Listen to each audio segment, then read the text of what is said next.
log back in. Nominate a new president. Second. That was the other one. Was I was going to say I quit. Okay, guys. Joe, thank you again for leading discussion. I came in only the last 15 minutes, but seemed like it was an active discussion. So again, thank you, and we'll get started. We got 41 people on already. So let's start with the Pledge of Allegiance.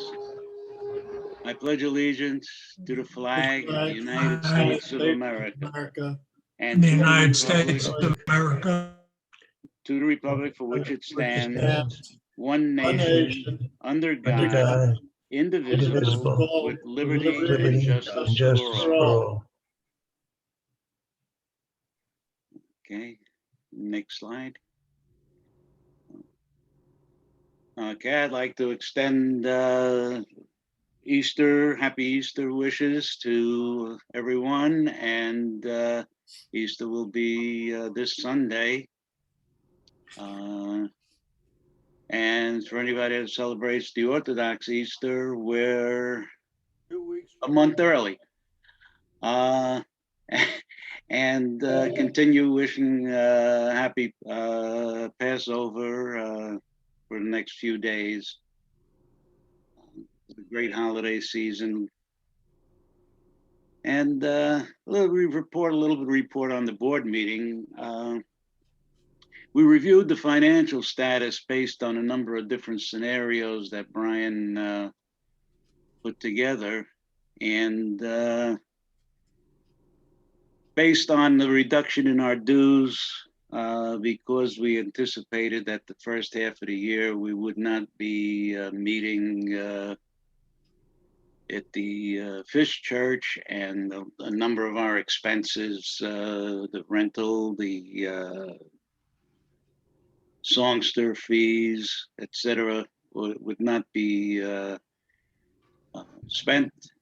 It looks like if we do return to live meetings in September, our finances through the end of the year will break even and not have to, doing it. So I think the decision to reduce the dues that we made both helpful to everybody, and it's not hurting the organization. So hopefully we will go back in September. We got word from the Fish Church through Phil Schechter.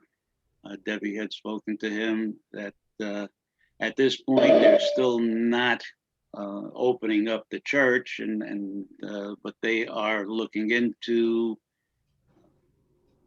the situation, and again, it's very fluid based on the state mandates and based on the room availability. When I say room, the space that's available in the room, the meeting room, and how much social distancing is going to be required. If it's still the 6 feet, that would preclude the fact that we would only allow 40 some odd members, people. If they reduce that, it goes up exponentially. So we'll have to see what happens through the summer, but we're hoping that we will go back and we will still use Zoom, even if we go live. We have the subscription through next spring, and the thought is that if someone is away or on vacation and they want to still join us, they can join us on Zoom. If we end up with through the winter next year having snow days, we don't have to cancel our meetings. We can still have our meetings on Zoom. So there's some advantage. So the thought is that somehow we will continue having our meetings on Zoom.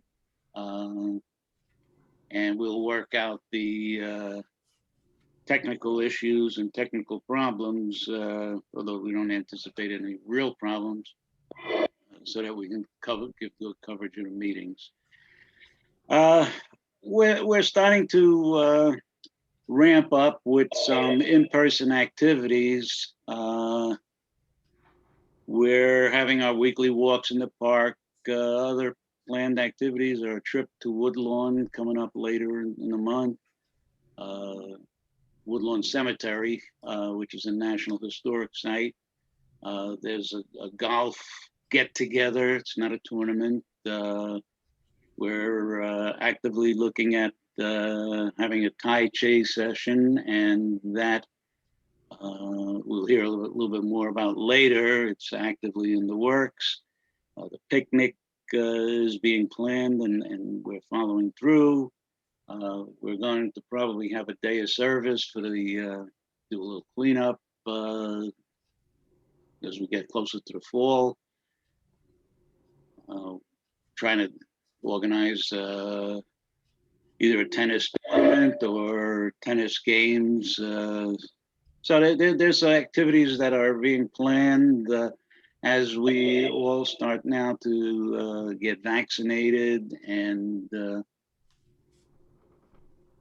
see what happens.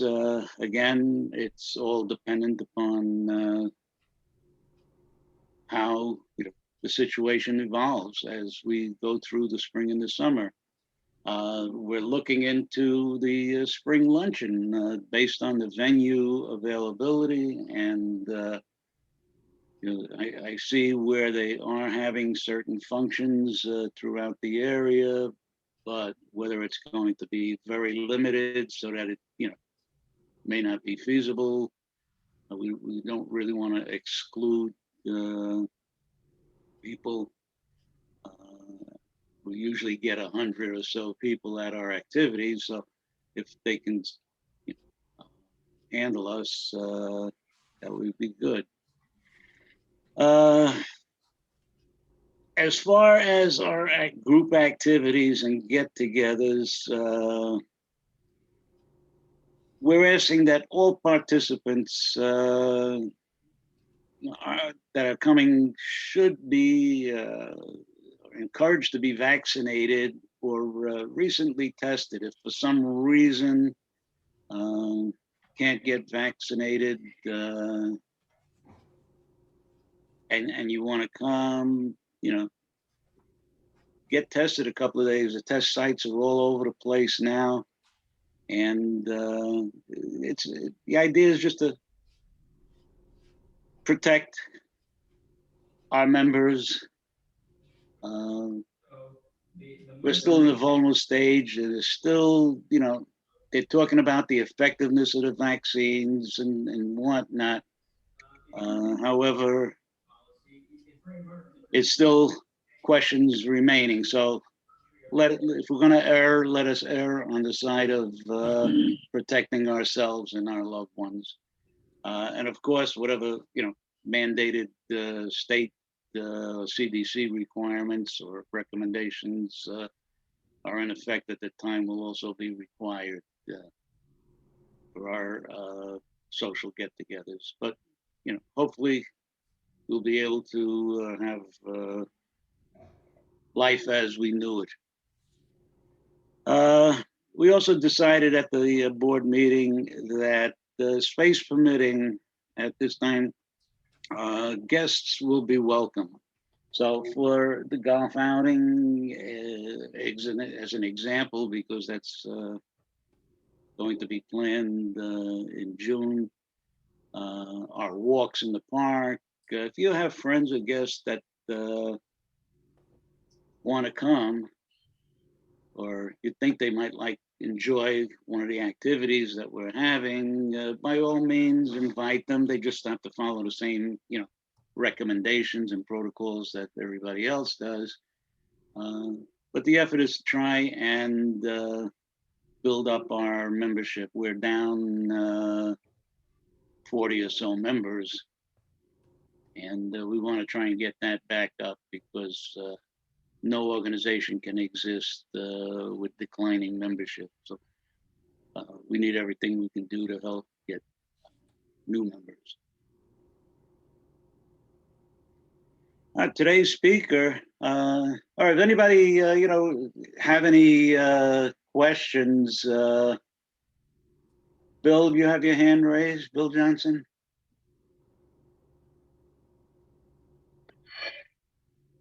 No, sorry. Okay. If anybody has any questions regarding any of the actions on the board, just raise your hand on the blue hand. Okay. Seeing that there aren't any, today's Oh, wait a speaker. minute. Wait a minute. Hold on. I had my hand up. It keeps dropping down. Quick question. Yeah, Joe. Who is going to spearhead the technology that might be required to Zoom to continue Zoom transmissions alongside our live meetings once we go back to the church? Has Yeah, anybody been assigned to that? I'm just curious because I'm facing the same problem with learning and retirement. okay, what we're looking at is, some of the preliminary thoughts is either having one or two computers aimed at the speakers and aimed at the audience. And it would be like two different people, the way we have here. Instead of Joel Brest, it would be Deus camera, and we're looking at the question of the audio part of it, so that we can transmit the audio. Is there anybody assigned yet that's going to take on that effort? I'd just like to be in touch with them. Well, I think we got Steve. Good enough. Dave, isn't Dave involved in that? Dave was going to get involved. Steve was going to get involved, and John Sedlak and the crew with the setup. And certainly, if you want to be involved, would love to have that. I want to ride on what they've learned. Thank you. Yeah, I mean, we're in no rush to do it, so it's not going to be anything that's going to be done immediately. And we anticipate, like we did with the first few Zoom meetings, that there are going to be a couple of hiccups in the first 2 or 3 meetings, but hopefully we'll be able to get it. Now, to what degree we got participation from people on Zoom to come in, that might, be problematic. However, we're hoping that at least the people that are coming, or visiting on Zoom, will be able to, at least see what's going on and get the speakers. Hey, Joe, just Stu here. One thing that I'm doing is, in terms of speakers, I've already got a couple speakers lined up that will actually be doing it through Zoom. So projecting the speaker slides, for example, and the audio will be something we have to definitely figure out how to do right. Okay. Thank you. Well, I think that would be, I mean, pretty much the way we would do it with any computer. You feed it, we've had people making slide presentations, so yeah, I think that might be the least of the problems. It makes it easier to get speakers. Well, yeah, I mean, only because you've got them committed right now, Stu, but that, once we go live, we want to have the live from there on, have live speakers, any new speakers coming in. Okay. Today's speaker, talking about speakers, is Jim Cameron. Jim's been a frequent presenter, at least once every other year or so. We get Jim back with update on commuter and travel situations and the rails. Been very interesting. So he'll be our speaker today, and hope everybody stays on and listens, sees Jim. Ira.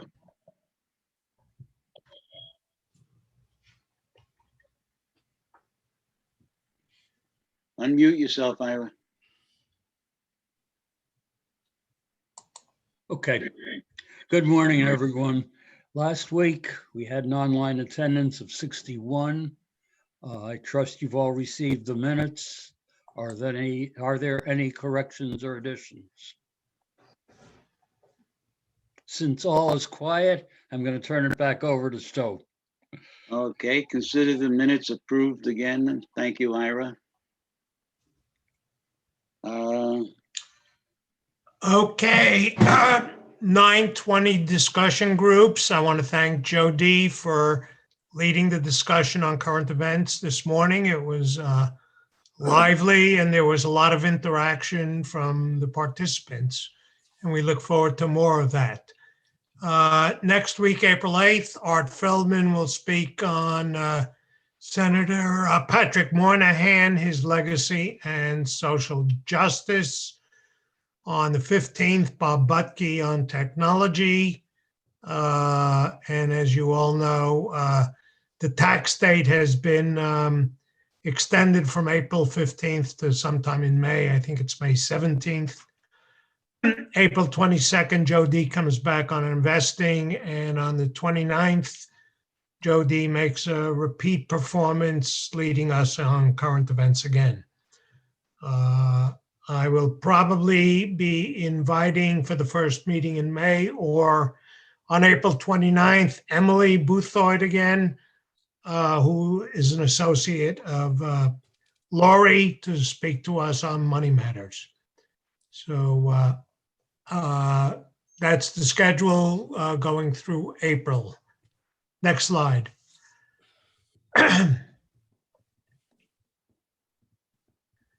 Okay, the golf, these are activities. Come back to it. Was there a slide on the walk? There it is. Next week, the walk will be in Cove Island Park. Yesterday, it was in Waveney. We had some nice participation. I was not there, but looks like David has come back on his walk, and although I don't see Alyssa, she was apparently there. Yeah, she took the photo. Oh, okay. So Carl wasn't there. Okay. And you can see the other participants. Glad to have you all. It's a great thing for fresh air, scenery, in-person contact, which I think is the most important thing of these walks, and some good exercise. Again, next week it'll be in Cove Island. Next slide, please. The golf get-together on Monday, April 12th. I will not steal the thunder of Howie or Brian. So if one of you will speak up, the starting times have been announced, starting at 9 and going through 10 every 10 minutes. And the foursomes have been decided. So Brian, you want to talk about it? Or Howie? One of you step up. I'll be glad to. I met yesterday with Patty Brown at the restaurant, and we have 5 tables reserved for us upstairs outside. It'll be a la carte lunch, meaning whatever you order, you pay for. Unless you want to pay for the guys in your group, then anyone in my group, I humbly accept. Otherwise, we're all set. Right now, this week is all cart path for everybody. Starting over the weekend, that disappears and only becomes cart path if the weather makes it conducive. So we're going to hope for a nice, bright, sunny day, and we'll have a good time. We're all full up. We even have our first alternate on it. So hope you guys all show up who signed up. Thank you. I want to compliment Howie and Brian for taking charge of this activity and doing a great job. Thank you, guys. Next slide. Alan, you want to speak about the Woodlawn Cemetery trip? Sure. We've had a number of signups. We probably have space for a couple more. Just contact me via email or message, and we'll get back to you with final notes a few days ahead of our outing. Okay. Fall picnic, and then before you go over to membership, I'd like to talk about something else. But Stu, you want to talk about the picnic? Sure. Again, as you can see, the picnic is all set for the 23rd of September. Hopefully, the state laws will allow us to do it. I think it probably will, certainly because it's an outside event. This week, I actually received in my hot hands the permit, so we're locked in now with the city. So I called the caterer, whom I had previously agreed on a date, but not a price. So I spoke to him that we're locked in on the date. The price of the food is going to go up a little bit. So I'm expecting that the cost of the event will be $25 per person. I think in the past it had been $22 or $23, so it's just a couple of dollar increase. I'm also expecting that we on the silent auction probably won't produce as much money as it did last time we ran it. So as you can see, the mayor is locked in as well. And one item that always comes up that seems to be of interest to everybody is parking. I designed a parking pass, and it's been approved by the city, by the cashier and permitting people. So we'll just be giving everyone a either a sheet of paper, or we'll send the files out that you can print, stick it on your dashboard. The enforcement division, I guess it's of the police department, has been notified, so parking should be no problem this year, whether you have a sticker or not, doesn't matter. So picnic is well under control. Thanks a lot. Yeah, if you don't need the, if you have a sticker, you don't need Stu's pass. Oh, yeah. Yeah. So, Stu, sorry, but we ran over your future speakers. So can we go back to the?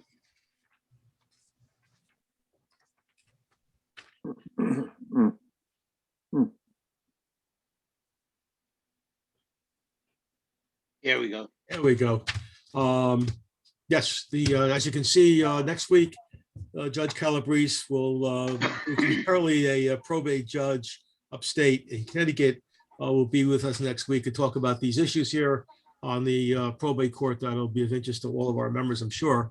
Week after that, Mark Albertson, who's been around quite often, I guess, maybe even once a year. Remember last time he was with us, he has a new series on personalities that he's developed.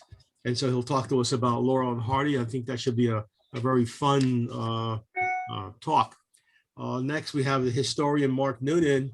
We'll talk about Robert Moses. As you know, Robert Moses did a lot of Kai Harada. Will talk. He's a sound engineer, and if you've gone to any shows and you see this big soundboard in the back of the theater and wondering what all those buttons are about, well, he's going to talk to us about that. He gave this presentation many months ago at the Greenwich Group, the Greenwich Men's Club, quite popular presentation. So that should be pretty interesting to listen to him. And that's it for the next 4 weeks. Thank you. Okay, Larry. Joe? You want to come back to my slides? Yeah, Joe, this is Steve. Just to let you know, our speaker, Jim Cameron, has joined the group. Hi, Jim. Hey, Hi, Jim.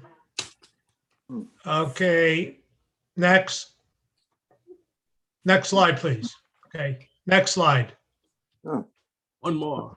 One more. Is there one on the Tai Chi? No, okay. Tai Chi is towards the end. Yeah, there we go. Okay, Carl, you want to talk about the Tai Chi, please? Sure. Good morning. few weeks ago when we had our a podiatrist speak here, she mentioned about how Tai Chi would help balance, and I think even Dick Fisher mentioned his physical therapist had also recommended. There's a lot of benefits to Tai Chi, such as decreased stress and anxiety, improves moods, and improves aerobic capacity as well as energy, stamina, flexibility, muscle strength, and it's something we should, people our age can take advantage of to bolster these things. Next slide, please. So in conjunction with that, I've been talking to the people that teach this at the senior center, Alma Weinberg and Ken Dolan, and Alma has indicated she'd be interested in teaching this course, and at our board meeting, we kind of focused on trying to do it on a Monday afternoon. So we're shooting for trying to have the first session probably either the Monday the 19th or the 26th of April, depending on, still waiting to find out some of the specifics from the trainers or the instructors on this, what works for them, but they can only do it, they prefer to do it in the afternoon because they already teach courses at either the senior center or with hospital special surgery in the mornings. So what I would like to get is to get a better sense of how much interest there is. I know a couple weeks ago we took a poll, and I think there was maybe about 8 or 10 people interested, but I'd kind of like to formalize that and I'd ask anybody who's interested in participating to either send me an email or text me or call me so I can come up with an amount and then talk to the instructors in terms of kind of formalizing the plan for the first introductory course.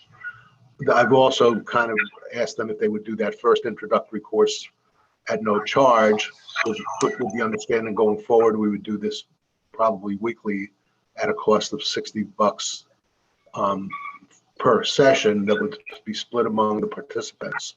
So as I get more, I'll share more, but and I'll also directly be in touch with anybody who's expressed is interested in participating. I already have had about 3 or 4 people that have contacted me, but please let me know who else is interested so I can coordinate this. And in the coming weeks, I'll have more information at this point. And that's it. You want to do it by, if we have a hand raising right now? No, I'd really like the contact information as well. Well, at least you get an idea of who would be interested. Okay.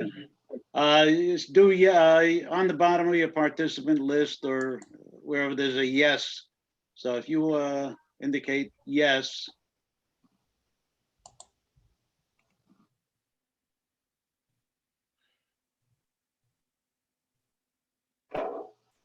Also, the reaction button has yes.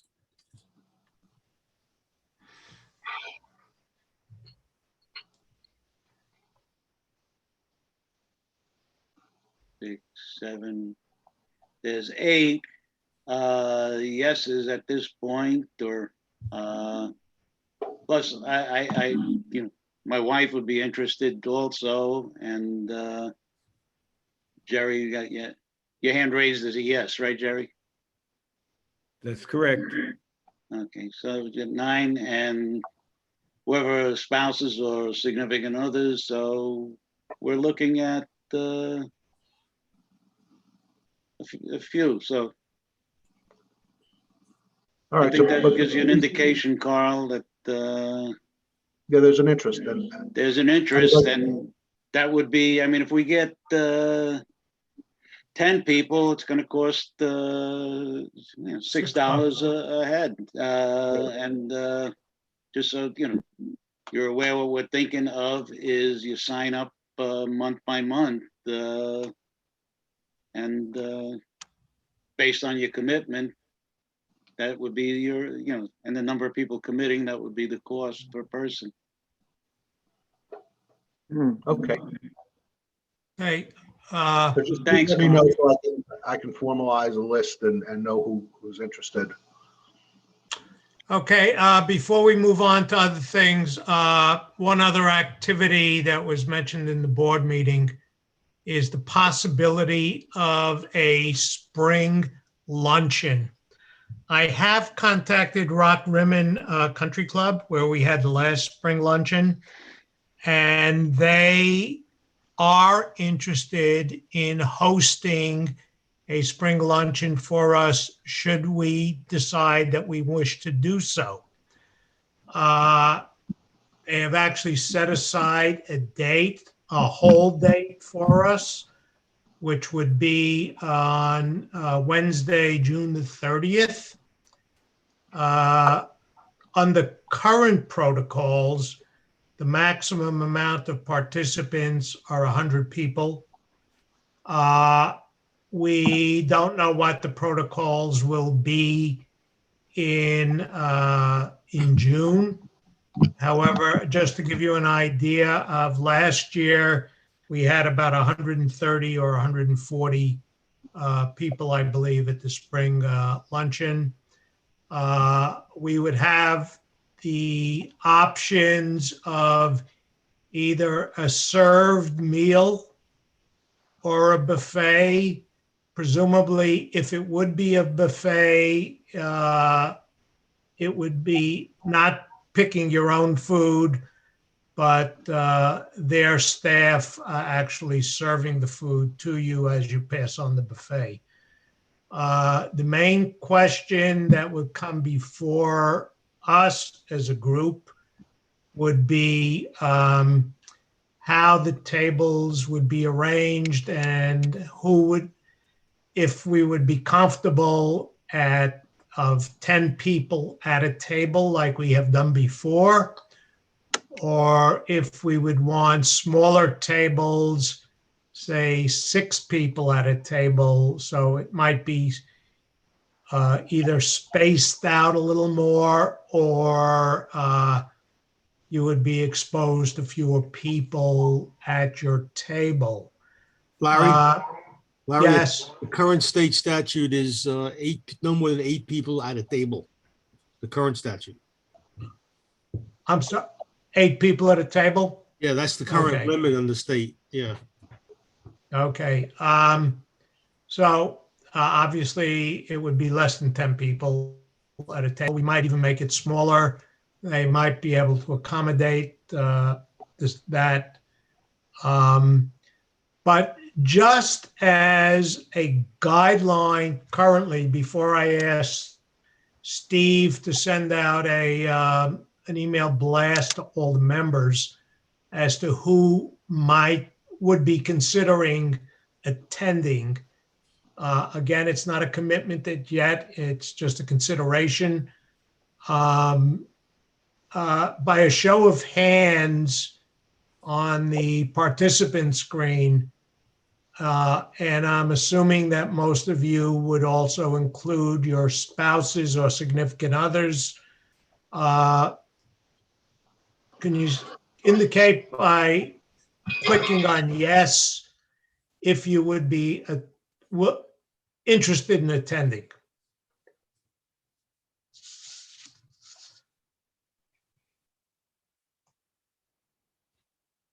One, two, three, four, five.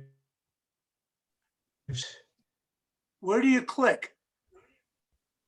Either the Go on the participant screen and click yes. or the reaction screen if it's not there. The reaction button's at the bottom. Neither one of them. That's what I find. One, two. There may be a three, check four, mark if you have the five. latest version, rather than yes, That is maybe it. a check mark under Or, reaction. yeah, any kind of, even if you want to just do a raise hand or something, just as long as you indicate. Yeah, and any way you, Mine keeps- okay. keeps on Thumbs clicking. up or whatever. 1, 2, 3, 4, Larry, 5, repeat the 6, potential 7. date for this. June 30th. Thank you. I just want to get a count. 1, 2, 3, 4. Okay.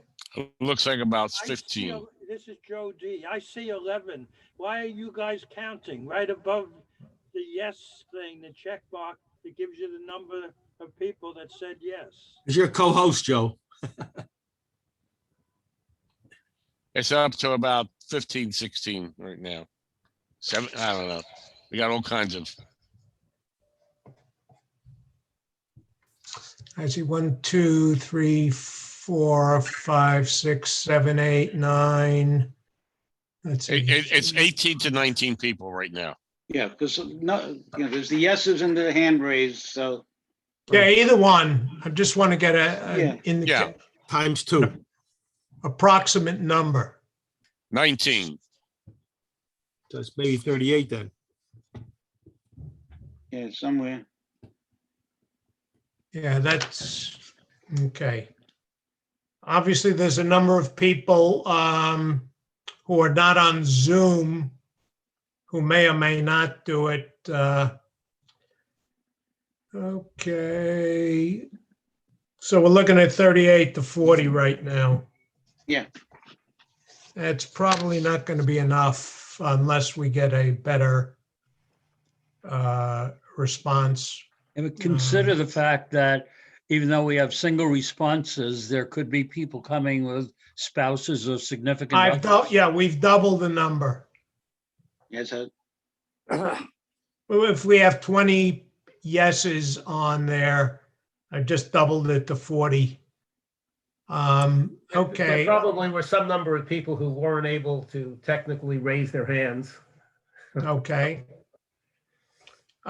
Steve, I think the thing to do is to send out an email blast and ask people to respond to me. Okay, send me the info and I'll send it out. Okay, will do. I'll send you an email. Larry, how many do you think is the minimum number that makes it? I would say about 60 as a guess. Ask them. ask them, and is it going to be cost dependent? If you have less people, it may cost more, but Right. In general, it may cost a few bucks more because they might need extra staff. I think last year was $43. I can't see it going over $50. yeah, I think But, use that as a limit at this point. I don't Right. think you ought to make assumptions. In the situation we're in now, they may be desperate to have us even for 50 or 60. So just check on it.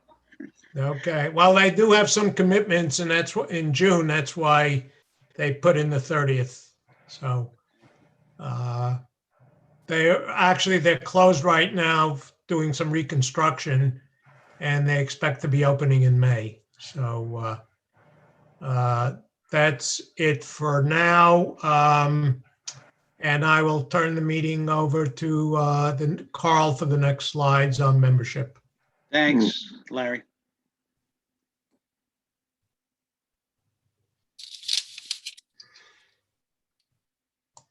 Carl, you're muted if you don't. Good morning. Are there any guests or visitors? I quickly looked through the screens. I didn't see any names I didn't recognize, but if you are there, please identify yourself. Good news this morning. We do have a new member, a new life member, Bennett Brooks, who was referred by Manny Birnbaum. I don't see Bennett online this morning, but he has been added to the distribution list by Steve, and he will be getting announcements and emails for just like all the rest of us now that he's submitted his application. All right, thank you, Carl. And guys, doesn't cost anything to invite friends to our Zoom meeting. If you have a friend that you think might be interested, when you get the email announcing the meeting, just forward it to them and tell them to join us. There's no commitment on their part. If they like what they see, they might join. Dave. Okay, thank you. Fellowship. So who has some news to share? Births, anniversaries, graduations, awards, anything? Well, I would simply add from my point of view, having gone back to the Wednesday morning walk, highly recommend any of you who can do that. It is tremendous fellowship, good time, and not all that demanding. So please keep that in mind. Carl, go on to the next slide. So we received a very nice thank you note from the family of Tom Sullivan. I'll read it. Print is pretty small. Dear Senior Men's Association, thank you very much for the kind expression of sympathy about our dad, Thomas Sullivan. You should know he truly enjoyed the fellowship and friendships he made through the organization, and attending the meetings in person or virtually was a highlight of the week during the past 25 or so years, all the way until the end. Again, thank you all sincerely, and signed by his son Francis and daughters Maureen and Margaret. Next slide, please. So some sad news. Murph Weingard's wife, Genevieve, Jen Weingard, passed away this past Sunday at age 99. They had been married for 60 years and in a very, very close, loving relationship. Jen was active for many years in Temple Sinai leadership and volunteer activities, particularly in Temple Sinai Sisterhood. Funeral services were held yesterday at Temple Sinai. We sent a sympathy card to Murph, which he should be receiving tomorrow, I would suspect. So sad news, but we do want to remember Jen. Remind everybody that Hal Rosenbaum, Jack Jablinski, and Louis Kay would appreciate phone calls from the membership. I've spoken to all of them recently, and they say it really does perk up their spirits to hear from any of us. And lastly, if you know of any other members needing contacts or having health issues, please let me know. And that's all I have. Thank you, Dave. Dick Harper. Good morning, everybody. We're coming up on our date for the American Axis, which is Henry Ford and Lindbergh. And it's quite a story, as a matter of fact. And we're in a little bit of discussion about the May 5th book. Apparently, The Life on Our Planet is not an easy book to find. And so we're considering going to the other book on our list, which is The Pilgrims at Timber Creek. But I'll be in touch with you all by email on that one. Thank you, Dick. Okay.